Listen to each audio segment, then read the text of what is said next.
Wow, tackling the whole history of humankind. That's pretty ambitious. Oh, Don't you think? I got to say, I'm kind of jealous of your source material for this deep dive. That excerpt you sent over from Yuval Noah Harari's book, Sapiens. Seriously thought-provoking stuff. it is. Yeah, we'll be using that book as our guide today, so it's going to be quite the journey.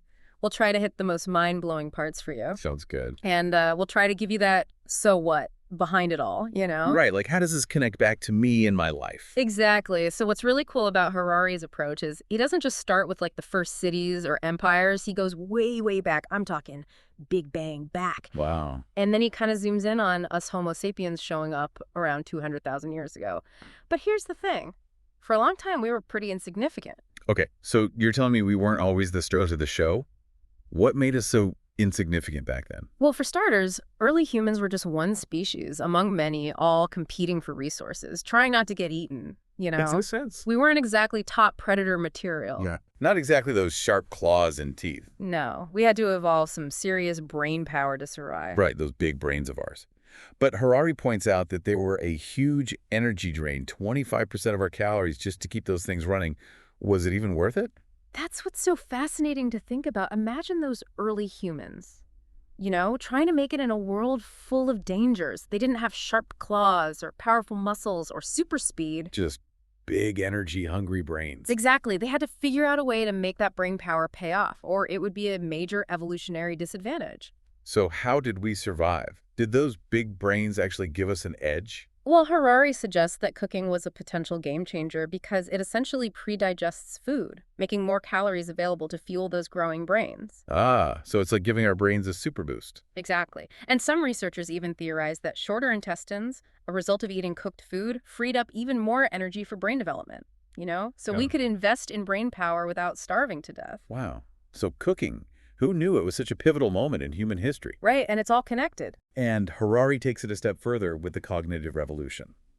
This idea that our ability to tell complex stories, to create myths, was our real superpower. Exactly. It's what allowed us to cooperate in larger numbers. Right. And in more complex ways than any other animal. We could communicate ideas, share knowledge, work together towards common goals, all thanks to our ability to weave these intricate narratives. So it's like our storytelling ability became this evolutionary cheat code. Yeah, you could say that. Yeah. And this is where things get really interesting because those stories, those myths, they shaped our reality. Okay. Now you've got me intrigued. Think about it. Nations, corporations, money, even justice. They don't actually exist outside of our collective imagination. Wait, so you're saying that something like Peugeot the car company is just a story we all agree to believe in? Precisely. It's only real because we've collectively agreed on this legal fiction that makes it so. It's like we're all living in this giant shared simulation. Kinda, and it's not just Peugeot. Think about any brand you're loyal to, any trend you follow online, any political ideology you subscribe to. Right. It's all based on these shared stories, these beliefs that we hold collectively. Exactly. So our brains basically hacked evolution by creating these imagined realities. That's mind-blowing. It is. It's one of the things that makes us unique as a species. Okay, but let's get back down to earth for a second. What was daily life actually like for those early humans? We always hear about the noble savage living in harmony with nature, but was that really accurate? Well, not necessarily. You know, while there's evidence suggesting that some hunter-gatherer societies lived relatively peaceful lives, there are also signs of conflict and violence. Really? So it wasn't all just singing Kumbaya around the campfire? Apparently not. For example, there's a skeletal study from the ancient Danube Valley, and it showed a violence rate comparable to the 20th century. Wow. Okay. So much for the peaceful forager. It seems there wasn't just one right way of life back then. Different groups adapted to their environments and developed their own social structures. It makes sense when you think about it. Right. And what's both frustrating and amazing is that we know so little about many forager beliefs and cultures, like this huge gap in our knowledge, a whole chapter of human history waiting to be uncovered. It's almost like a giant puzzle with some pieces missing. Yeah, exactly. And speaking of puzzles, let's talk about the shift to agriculture. Around 12,000 years ago, we started farming, a move that seems like obvious progress. Yeah. I mean, it led to the world we live in today, right? Right. Well, that's the common narrative. But Harari complicates this idea a bit. Oh, how so? Well, he argues that while agriculture ultimately led to the development of cities' technology complex societies, it also came with some pretty significant costs. For many individuals, life actually became harder. Really harder. How? Just imagine working from dawn till dusk, your diet limited to a few staple crops, your community ravaged by diseases that spread through close contact with animals and other people. It wasn't easy. Yeah, I can see how that would be tough. And you have to think about it from the perspective of those early farmers. They were likely focused on securing a reliable food source, maybe even producing a surplus to trade. They probably couldn't foresee those long-term consequences. So we were essentially trapped by our own ingenuity. In a way, yes, we made choices that seemed to make sense in the short term, but ended up having these ripple effects that shaped the course of human history. It's both brilliant and terrifying at the same time. Absolutely. And of course, agriculture led to larger settlements, villages eventually. Cities? Exactly. And with cities came a whole new level of social organization, complexity, innovation. We see the rise of the first kingdoms, the development of writing, the invention of money, the emergence of specialized labor. It's a period of incredible change and upheaval. And let's not forget about inequality. Right. Harari points out how early law codes, like Hammurabi's Code, they actually codified social hierarchies, superiors, commoners, slaves. These divisions became ingrained in the very fabric of society. It's like the seeds of inequality were sown right there at the beginning. And here's where that idea of imagined realities comes back into play. Because even these complex societies with their laws, hierarchies, and institutions, they were ultimately held together by shared beliefs, by those myths we were talking about earlier. So even something like human rights, which we view as fundamental, are actually. An imagined order. Just like Hammurabi's Code, they're based on a shared set of beliefs, a story we tell ourselves about what's right and just. It's a powerful concept to grasp. It really is. It makes you question everything we take for granted. And what about money? Harari describes it as both a tool that erodes community and one that creates trust between strangers. Think about it. Money facilitates trade and interaction, even between people who don't know each other. Right. It's like this universal language. Exactly. It can create opportunities, connect people across vast distances, but it can also lead to a focus on individual gain over collective well-being. So it's a double-edged sword. Absolutely, one that we're still grappling with today. It's fascinating how these ancient developments still resonate in our modern world. Yeah, the patterns of the past repeat themselves in surprising ways. Okay, let's move on to the rise of empires. We see these massive powers like the Akkadian Empire, the Roman Empire, spreading their influence, often through conquest, but also through cultural exchange. And here's a crucial insight from Harari. No culture is pure. We're all products of this messy, interconnected history. Empires didn't just conquer, they absorbed ideas, traditions, technologies from the people they encountered. Think of it as like a global mixing bowl of cultures. It's like a giant cultural exchange program, but with a lot more bloodshed. Right. Sadly, that was often the case. And then, of course, there's the scientific revolution. Why did it happen in Europe, of all places? Harari argues that it wasn't because Europeans were inherently smarter, they were just more ambitious to conquer and control. So that drive to explore and dominate led to these breakthroughs in navigation, shipbuilding, weaponry. Exactly. It was like this insatiable hunger for power that fueled these scientific advancements that ultimately led to the modern world. It's ironic, isn't it? It is. And it's interesting how capitalism emerges during this period. Oh, right? Tell me more about that. Well, capitalism, with its emphasis on economic growth, becomes the driving force behind scientific progress. And technological innovation, science becomes its partner in this endeavor. So the two are inextricably linked. Exactly. They feed off each other. So here we are in the 21st century, surrounded by technology interconnected like never before. Are we happier because of it? That's the million-dollar question from a biological perspective. It's actually more complex than that. You see, happiness is more about brain chemistry than having the latest gadgets or accumulating wealth. So even with all our technological advancements, our happiness is still tied to our biology. It seems so. We'll delve deeper into that next time. Okay, that's definitely something to ponder. But we have so much more to uncover, especially when it comes to the potential pitfalls and possibilities of the future. It's a whole other can of worms. We'll definitely have to save that for part 2 of our deep dive. Yeah, we've just scratched the surface of Harari's insights, and there's so much more to explore. Stay tuned for the next part of our journey as we delve deeper into the future of humankind. Okay, so we've journeyed from like the dawn of humanity, those first sparks of consciousness, all the way to this crazy moment Well, where we're shaping the planet and even like tinkering with our own biology. It's wild. But where do we go from here? What does it even mean to be human in a world where those lines are getting all blurry? yeah, that's the million-dollar question, and it's one that Harari really dives into. He talks about the potential for bioengineered inequality. Oh, wow. Yeah. Yeah. Imagine a future where the wealthy can literally design their children to be smarter, stronger, healthier, even happier. It's kind of a scary thought. It sounds like something out of a sci-fi movie, Hmm. but it's not that far-fetched, is it?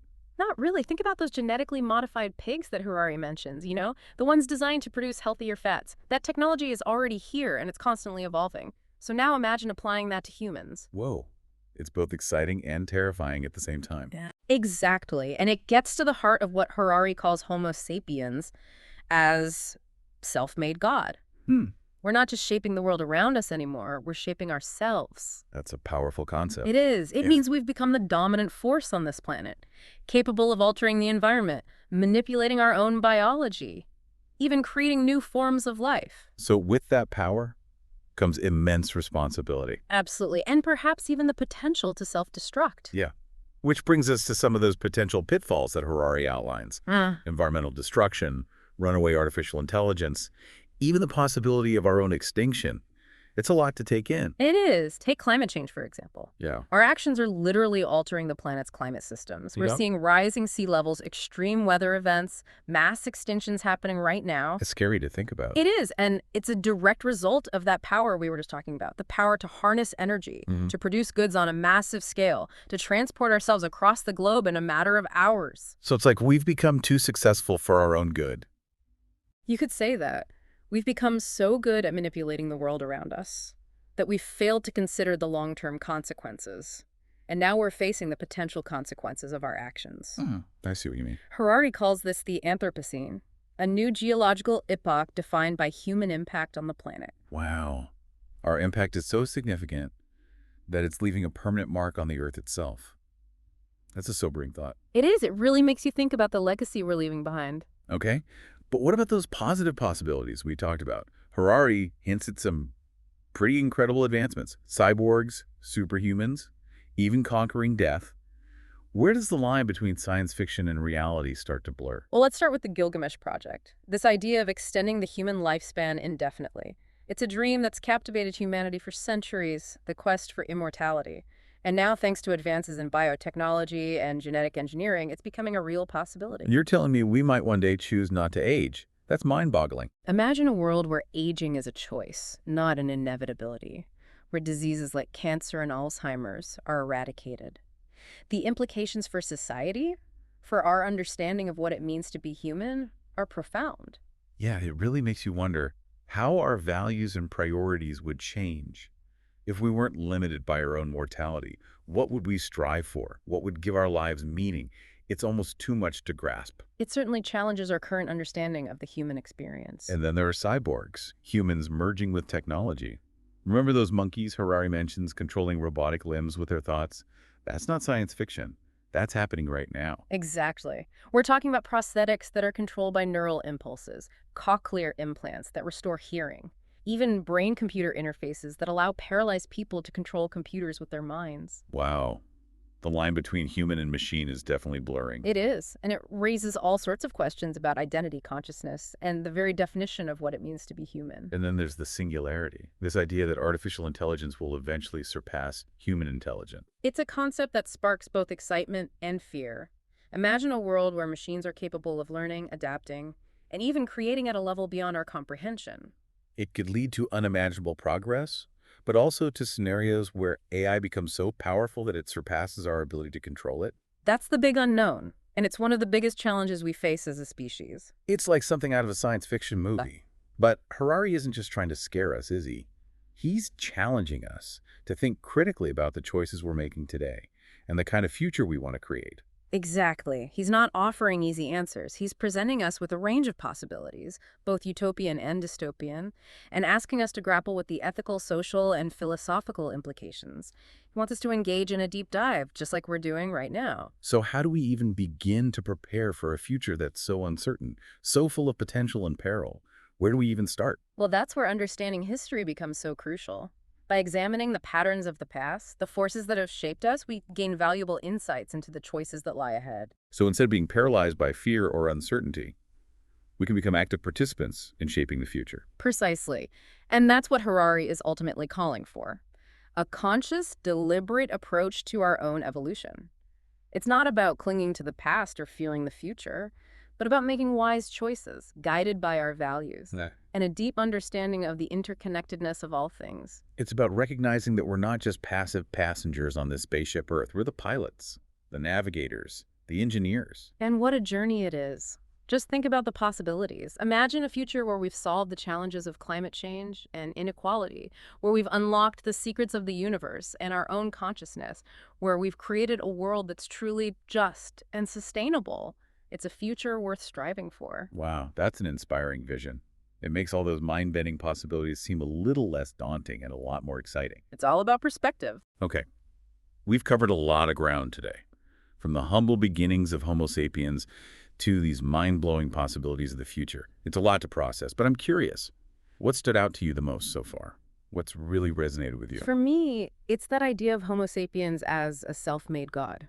Yeah. It's both exhilarating and terrifying to think that we have the power to shape our own destiny, to potentially transcend our biological limitations, and create something entirely new, but it also underscores the weight of our choices. I agree. That's a powerful concept.